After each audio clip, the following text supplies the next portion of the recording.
What's up guys, Spin Firearms here, and today we're going to be talking about the Ruger LCP Max. But we're going to touch on a couple things regarding this handgun, why I use it, and why I honestly think it is the best value out on the market right now. We're going to touch on that. But if you notice, also, I'm not home as well. And that's interesting because the last time I made a video on the Ruger LCP Max, I was at the same place I'm at now. I'm at my father-in-law's.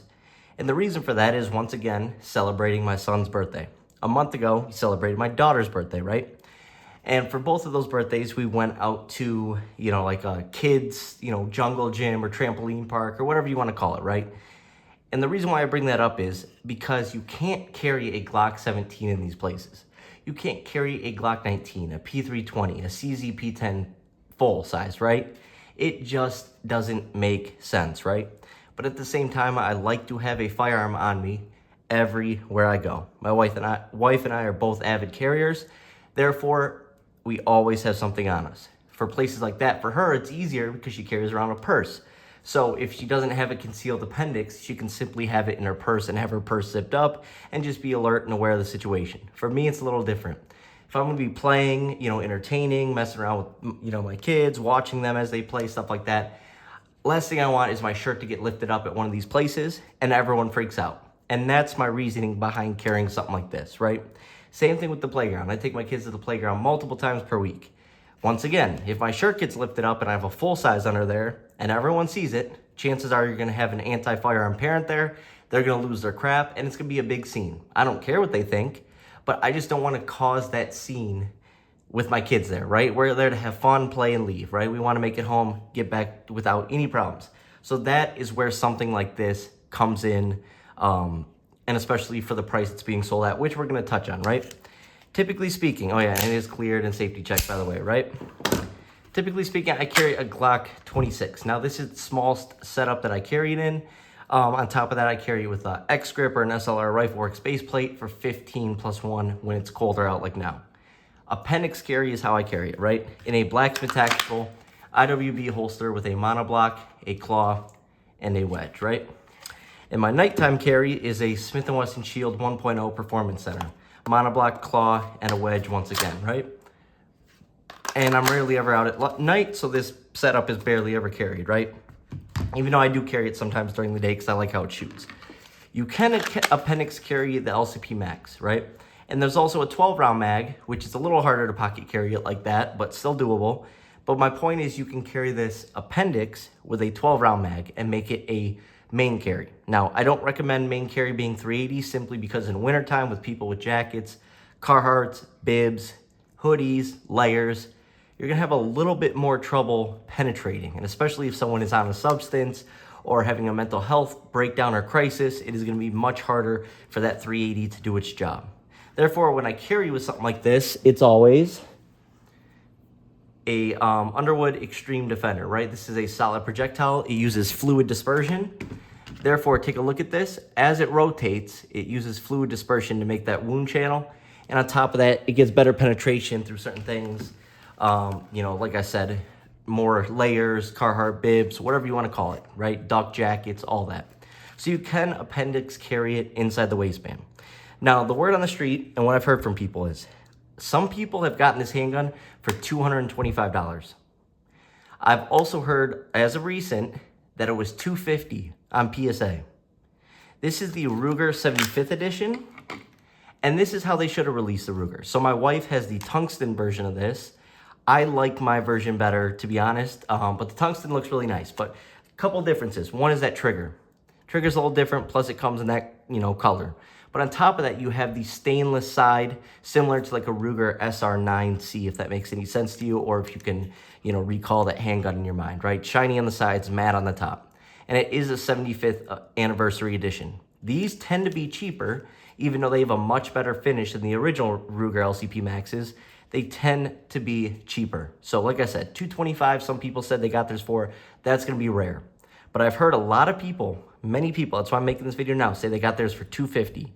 Mine was $299. I've heard of people getting it for $275. Now, I do think the Smith & Wesson Bodyguard 2.0 is a better overall handgun. Better ergonomics, it's a little bit bigger, so it's easier if you are carrying it, appendix for a draw, 10+1 and 12+1 capacity. It's actually lighter than the Ruger LCP Max. And the trigger's better, you know, there's stuff like that, right? But when it comes down to it, that Bodyguard 2.0 sells for $400. The LCP Max, if you get this for $250, that's $150 cheaper. With that $150, you can get something like this, a pocket holster from Hog Holsters. And don't forget, guys, we are going to be releasing our pocket holster. It is a design that no one has ever seen before or attempted. So just stay tuned for that. You can get yourself a nice pocket holster with a push-off tab, right? You can get yourself an inside the waistband holster.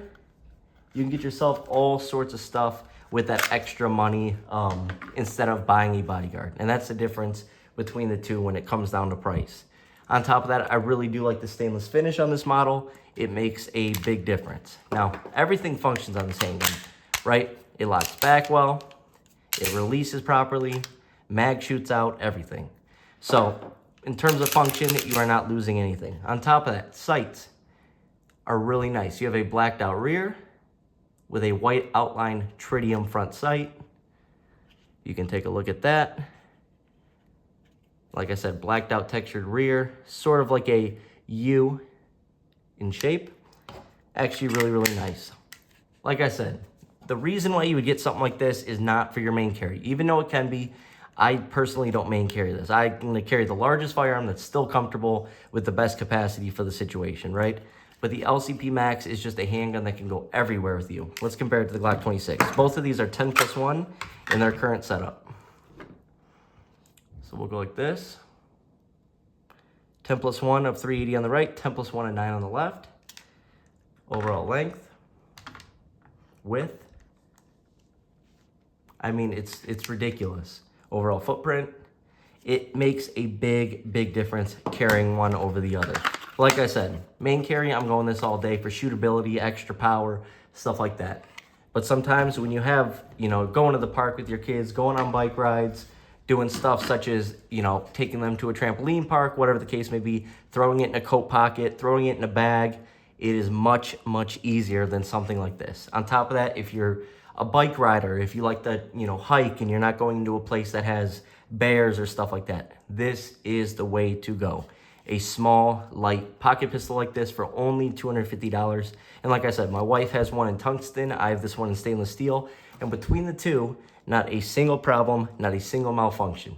The only thing I would say is aim for the 75th anniversary edition, because the other versions, such as the tungsten that my wife has, tend to get a little bit of rust. And if you are pocket carrying it and using it for deep concealment, chances are you're pretty active, therefore there's sweat, moisture, that whole sort of thing, and it can cause rust. And Rugers are not known for a good finish. But like I said, everything functions on the handgun and actually is pretty decent texturing if you take a look at that.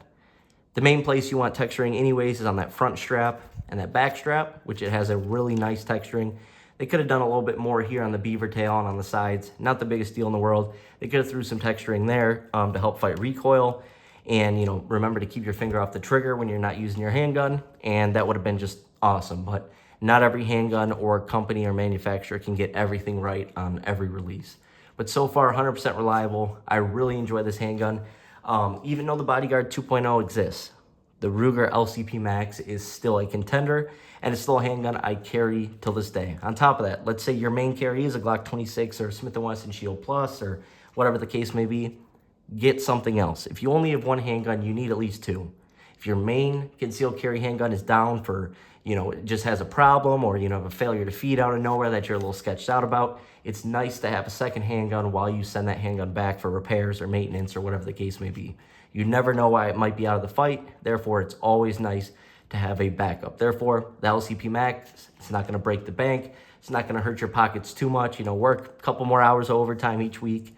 You can afford this thing, no problem, especially in today's situation when it comes to money. So anyways, Ruger LCP Max, in my opinion, is the best value on the market right now. Obviously, for its size, if you start moving upwards, it's going to be the CZ series and the Shield Plus and stuff like that. But in terms of pocket pistols, there is no better value. The Diamondback series runs between 220 and 240, while you're getting double the capacity in this handgun, even though it is in 380. So anyways, Blacksmith Tacticals, you can use code SPN for 10% off, and it helps the channel. Also get you a good, solid holster that you can trust and rely on. And yeah, the best value in the game. Thanks for watching, guys.